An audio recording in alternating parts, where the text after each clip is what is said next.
Hello and welcome to everyone in V V educational services. आज हम यहाँ पर कवर करेंगे MBA 4th सेमेस्टर में कंपनसेशन मैनेजमेंट की 5th यूनिट को, जिसमें आज हम यहाँ पर डिस्क्राइब करेंगे first of all wages board क्या होता है। देखो, फर्स्ट वेजेस बोर्ड मार्च 1957 में कॉटन टेक्सटाइल इंडस्ट्री के लिए इस्टेब्लिश किया गया था या अपॉइंट किया गया था। और ये जो वेजेस बोर्ड है ये एक स्टेटरी बॉडी है जिसे गवर्नमेंट के थ्रू एम्प्लॉयर और एम्प्लॉयज़ के बीच में होने वाले जो भी डिस्प्यूट्स हैं, उन दोनों से रिलेटेड जो भी डिस्प्यूट्स होते हैं उनको हैंडल करने के लिए इस्टेब्लिश किया गया था, जो एक इंडस्ट्रियल रिलेशन को बेटर क्लाइमेट प्रोवाइड करने में हेल्प करता है, कंज्यूमर या पब्लिक इंटरेस्ट को रिप्रेजेंट करने में हेल्प करता है, वेजेस स्ट्रक्चर को स्टैंडर्डाइज करने में हेल्प प्रोवाइड करता है। तो ये था वेजेस बोर्ड। हम देखते हैं पे कमीशन क्या होता है। पे commission is a body run by the central government. तो अभी तक मतलब इसमें क्या होता है कि जो एम्प्लॉय का सैलरी स्ट्रक्चर रहता है उसमें जो भी चेंजेस आते हैं उसको यहाँ पर रिव्यू किया जाता है या उसको रिकमेंड करने में ये हेल्प प्रोवाइड करता है। अभी तक 7 पे कमीशन इस्टेब्लिश हो चुके हैं, हम इसको स्टेप बाय स्टेप देखते हैं। फर्स्ट पे कमीशन था 1956 का, 1956 में इसको इस्टेब्लिश किया गया था। देखो, इनका इस्टेब्लिश टाइम अलग है और इनका रिपोर्टिंग ईयर अलग है, तो आप इन ईयर में कन्फ्यूज़ मत होना।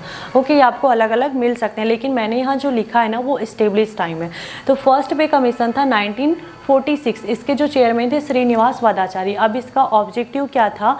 एम्प्लॉय का जो रिम्यूनरेशन स्ट्रक्चर है उसको रिकमेंड करना, इनका फर्स्ट पे कमीशन का ऑब्जेक्टिव था। सेकंड पे कमीशन था 1957, जिसके चेयरमैन थे जगन्नाथ दास। अब इसका ऑब्जेक्टिव क्या था कि जो मिनिमम वेजेस है उसको फिक्स्ड करना और उसके स्टैंडर्ड को डिटरमाइन करना। फिर थर्ड पे कमीशन है 1970, रघुवीर दयाल इसके चेयरमैन थे। और यहाँ पर जो हमने फिक्स्ड मिनिमम वेजेस को फिक्स्ड करा था, अब उसी मिनिमम वेजेस को यहाँ पर इंक्रीज करना थर्ड पे कमीशन का ऑब्जेक्टिव था। फिर है फोर्थ पे कमीशन 1983, PN सिंघल इसके चेयरमैन थे और इसका ऑब्जेक्टिव था जो पे स्केल्स हैं उसको रिड्यूस करना। फिर फिफ्थ पे कमीशन 1997, S रत्नावेल पांडियन इसके चेयरमैन थे और इसका ऑब्जेक्टिव था जो डिफेंस पेंशन्स बिल होते हैं ना उनको रिड्यूस करना, फिफ्थ पे कमीशन का ऑब्जेक्टिव था। फिर है सिक्स्थ पे कमीशन 2006, PN श्री कृष्णा इसके चेयरमैन थे और इसका ऑब्जेक्टिव था कि रिटायरमेंट एज को फिक्स्ड किया जाए या फिर इंक्रीज किया जाए। फिर सेवन्थ पे कमीशन 2016, इसके जो चेयरमैन थे AK माथुर और इसका ऑब्जेक्टिव था कि जो गवर्नमेंट एम्प्लॉय है उनकी जो बेसिक सैलरी है उसको इंक्रीज किया जाना। तो ये थे हमारे 7 पे कमीशन। अब हम यहाँ पर सेकंड टॉपिक देखते हैं कि एम्प्लॉय बेनिफिट क्या होता है। देखो, एम्प्लॉय बेनिफिट किसी भी ऑर्गेनाइजेशन में जब कोई एम्प्लॉय ज्वाइनिंग लेता है तो ज्वाइनिंग लेने के बाद में वो वहाँ पर वर्क करता है, अपना एफर्ट देता है, अपनी सर्विस प्रोवाइड करता है, तो इसके अगेंस्ट में उसको सैलरी प्रोवाइड होती है। ठीक, लेकिन सैलरी के साथ साथ कुछ उसको अदर बेनिफिट मिलना, जैसे लाइफ इंश्योरेंस है, हेल्थ इंश्योरेंस है, पेंशन प्लान है या फिर जो डिसेबिलिटी प्लान है, ये सारी चीज़ें जब एक एम्प्लॉय को मिलती है तो ये इसी को कहा जाता है एम्प्लॉय बेनिफिट। फिर है हमारा बेंच मार्किंग बेनिफिट स्कीम। देखो, बेंच मार्किंग बेनिफिट स्कीम में क्या होता है कि इसमें जो सबसे ज़्यादा कॉम्पिटिटर ऑर्गेनाइजेशन रहता है ना उससे हम अपने ऑर्गेनाइजेशन को कंपेयर करते हैं, अपने ऑर्गेनाइजेशन की सक्सेस को मेजर करते हैं। इससे क्या होता है कि हमारे ऑर्गेनाइजेशन में और जो कॉम्पिटिटर ऑर्गेनाइजेशन है उसमें क्या डिफरेंसेस है हम इसका पता कर सकते हैं और फिर उसको फुलफिल कर सकते हैं या रिड्यूस कर सकते हैं।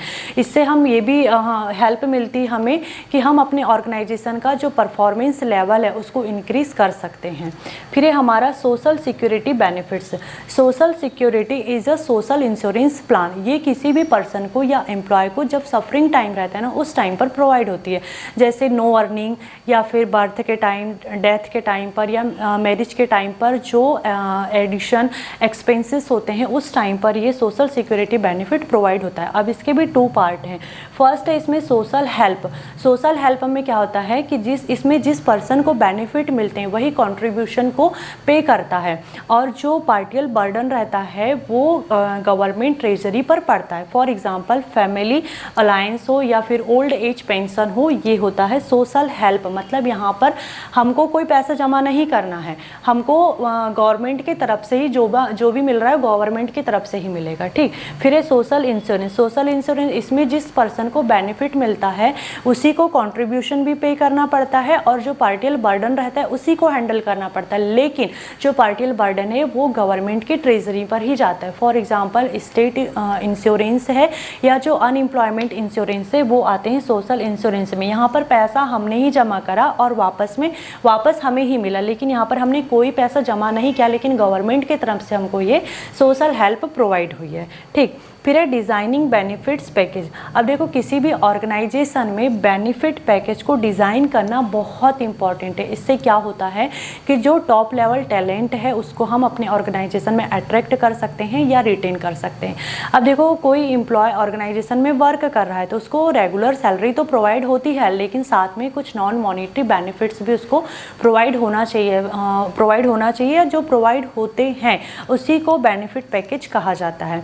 अब इसमें कैसे क्या क्या आ सकता है, जैसे लाइफ इंश्योरेंस है, हेल्थ इंश्योरेंस है, फैमिली वेकेशन है, पेड लीव है, करियर डेवलपमेंट है, या फिर जैसे हाउसिंग अलायंस होता है, पार्किंग एरिया प्रोवाइड करवा दिया जाता है। तो ये सारी चीज़ें जो आती है वो बेनिफिट्स पैकेज में आती है। तो ये तो एम्प्लॉय के बेनिफिट थे, लेकिन इस बेनिफिट पैकेज को एम्प्लॉय को देने से ऑर्गेनाइजेशन को क्या हेल्प बेनिफिट होता है तो उसको देखते हैं। देखो इसमें हम अगर एम्प्लॉय को बेनिफिट दे रहे हैं तो ऑर्गेनाइजेशन को भी बेनिफिट होगा। जैसे हम ओल्ड एम्प्लॉय को रिटेन करके रख सकते हैं, न्यू एम्प्लॉय को अट्रैक्ट करके रख सकते हैं, या फिर जो ऑल ओवर एम्प्लॉय हैं ऑर्गेनाइजेशन में उनको मोटिवेट करके हम अपने ऑर्गेनाइजेशन में रख सकते हैं।